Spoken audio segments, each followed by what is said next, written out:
Olá, alunos do nono ano, tudo bem com vocês? Estamos iniciando a nossa última semana do PET volume 2, ou seja, a nossa sexta semana. Nesse capítulo, nós vamos trabalhar um pouquinho sobre o continente europeu, asiático e Oceania.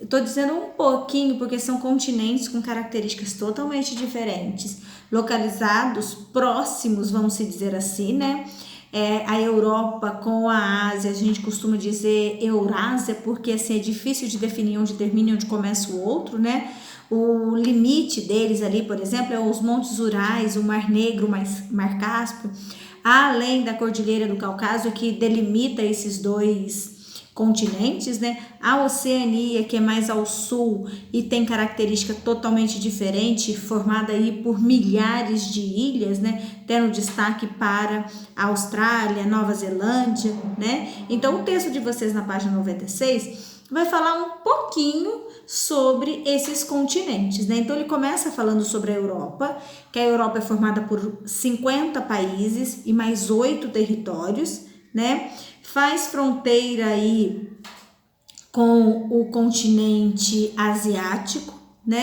É marcada aí pela sua história, com a presença de impérios que foram sendo conquistados e derrotados aí ao longo dos séculos, Como eu já falei, faz fronteira aí ao norte com o Mar Glacial Ártico, a noroeste faz fronteira com a Noruega, a leste com o Oceano Atlântico e ao sul faz aí fronteira com o Mar Mediterrâneo, além ainda de fazer fronteira com o Mar Negro e os Montes Urais, certinho? Fala também que a população da Europa é estimada, de aproximadamente 743,1 milhões de habitantes que estão distribuídas aí ao longo do seu território, certinho? São países pequenos, Parte desses países aí tem presença do clima frio, que estão localizados próximo ao Círculo Polar Ártico, E mais ao sul tem o clima temperado aí, certinho? O continente europeu, ele também tem um relevo caracterizado pela presença de planaltos. Também tem montes, E é marcado aí por presenças significativas de planícies, certinho? O continente europeu tem ótimos indicadores sociais, o IDH dos países são elevados, Recebe aí ao longo do ano milhares de imigrantes, principalmente do continente africano, que migram para lá em busca de novas oportunidades, certinho?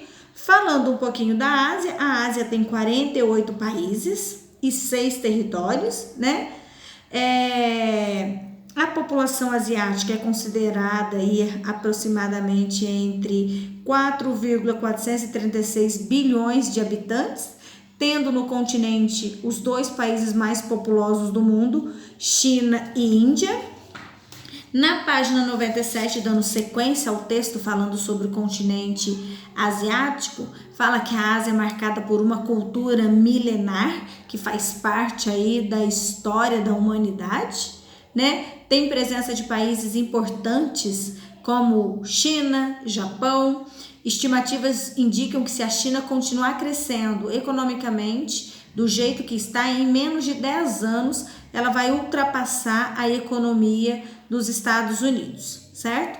No continente asiático, a gente tem aí o maior ponto de altitude do nosso planeta, que é o Monte Everest, que fica na cordilheira do Himalaia, certinho? O clima é bastante diversificado devido à extensão latitudinal do continente, tem desde os climas mais frios até o clima continental mais quente.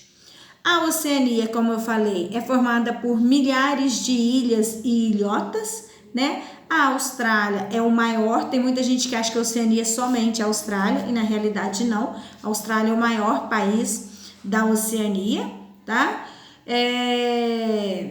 A população da Oceania é aproximadamente aí de 20 milhões de habitantes, sendo que 60% da população se localiza na Austrália, 6,7 milhões na Papua Nova Guiné e 4,2 na Nova Zelândia, tá? A Oceania é dividida em 3 regiões, vamos assim dizer, Melanésia, Micronésia e Polinésia, que são conjuntos de ilha, certinho? Vou estar disponibilizando o vídeo no aplicativo sobre esses 3 continentes, para complementar as informações. A primeira questão é para vocês marcarem um X na alternativa que explica os aspectos físicos da Ásia. Então, o aspecto físico é o relevo, tá? Presença de cordilheiras, fiquem atentos a isso. A questão 2 também vocês vão marcar um X, vocês têm um texto falando sobre um país. Então, são 4 países, vocês vão dizer que vão marcar, né, na realidade, o país que melhor se encaixa nas características citadas no texto. A questão 3 é uma questão para vocês citarem 3 principais rios da Europa. Então, a Europa tem vários rios, a rede hidrográfica europeia é muito grande. Então, entre os principais rios que vocês podem pesquisar, né, as características dele, vocês podem pesquisar sobre o Danúbio, o rio Elba, o Loire, o Reno, o Rodano e o Volga. Então, escolham aí 3 desses rios que eu acabei de citar e pesquisem suas características. Vocês vão poder perceber que grande parte desses rios são navegáveis, né? Grande parte desses rios funcionam como limites entre um país e outro, são usados como via de transporte, comércio, muitas famílias tiram seu sustento dessas águas por meio da pesca e também é utilizado para geração de energia, certinho? A questão 4 é para marcar um X sobre os aspectos europeus, né? Características físicas da Europa, relevo. A questão 5 também é para marcar um X com relação à Oceania, aos aspectos geográficos da Oceania. Apenas uma alternativa correta também. Assim, nós finalizamos a nossa 6ª e última semana. Lembrando que recebi pouquíssimas atividades até o momento. O envio das atividades são essenciais para a garantia da carga horária de vocês. Certinho? Boa semana de estudo e até mais!